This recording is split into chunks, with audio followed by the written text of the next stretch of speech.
Easy fix, ma'am. I can take the extra item off the register for you. Just give me a couple minutes. You're not gonna feed me that bullshit now, are you? Karen snapped like a rabid dog. I know you types. No, seriously, ma'am. It'll just take a couple minutes for me to fix, I said, nodding at Roger to call the on-duty officer. I worked at Target during college to help pay for school. The pay wasn't fantastic, but I loved working there with the other people. Eventually, I got promoted to manager.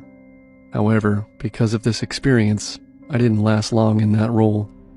About 6 months into my new managerial role, I agreed to take on a shift for a colleague who was sick with the flu. It was a weekday, and into the evening, it eventually began to clear out and die down. This led to a nice lull, and we were able to get things done ahead of closing. I went to the office to begin the mountains of paperwork needed to close out, but kept my walkie on in case someone needed me. About an hour into this, I got an alert on my walkie that I was needed in the checkout area to deal with an escalating situation. Justin, one of my former coworkers, was checking out a woman when he accidentally double-rang an item, and the woman was accusing him of trying to take money from her. I got up and headed out of the office, going into the lion's den.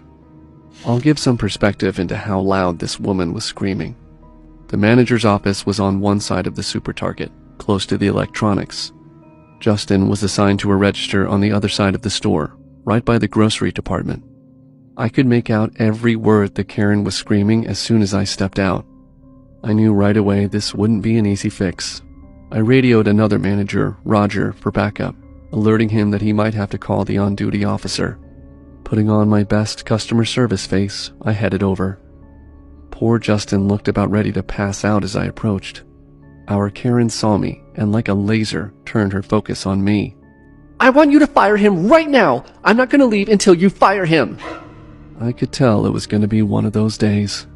This woman, like Cersei Lannister in Game of Thrones, was out for blood and wasn't gonna stop until she got it.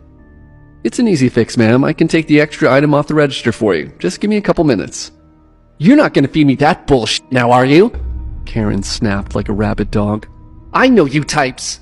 No, seriously, ma'am. It'll just take a couple minutes for me to fix, I said, nodding at Roger to call the on-duty officer.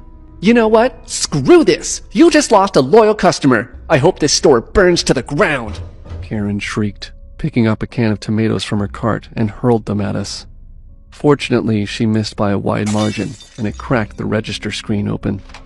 She stormed out while the three of us just stared at each other, unbelieving what we had just seen. I gave Justin a break so he could compose himself and cleared the items, preparing to take them back. We continued the rest of the day, and by the time we locked down the store, I had forgotten the Karen's outburst. Roger and I were halfway across the parking lot when someone in the parking lot turned on their brights. We were blinded when all of a sudden we heard a revving engine. Roger and I ran back to the store, getting behind the great red barriers that blocked the front of the store from traffic. There was a terrific crash as someone rammed their car into the barriers. We called for emergency services from inside the store. When the cops arrived, they found Karen passed out on the inside of the car, and she was taken to the hospital. It was a mess. I don't know if charges were ever pressed against Karen or not, because the police never got back to us. I was so rattled by what happened that I quit Target shortly afterwards and took a management job in another city. This happened several years ago, and I'm shaking as I type this up on the keyboard. There truly are crazy people out there in the world.